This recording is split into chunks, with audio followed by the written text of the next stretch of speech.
Number 2. Away they go. Ferrari 1 from the outside. Rushing up is Mr. Tatler by the Concert King. Moving up, Danori inside is Douglas Paramore.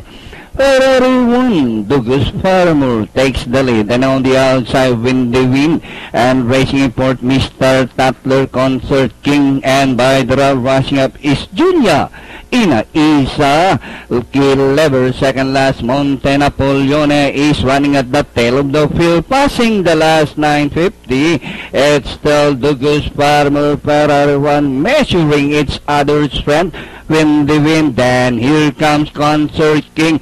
Julia Ina Isa barreling down on the inside and still moving up and rounding the far turn. Douglas Paramore, Ferrari 1. Julia Ina Isa burning the tracks. Down on the inside moves up to take the lead.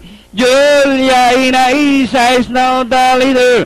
Douglas Paramore from the outside, Ferrari 1, Concert King. And with the last 200 meters more to run, Julia Ina Isa, Ferrari 1, once again on the outside. Julia Ina Isa, Concert King also rushing up. And finally, Julia Ina Isa, the horse of Mr. Dandantan, second.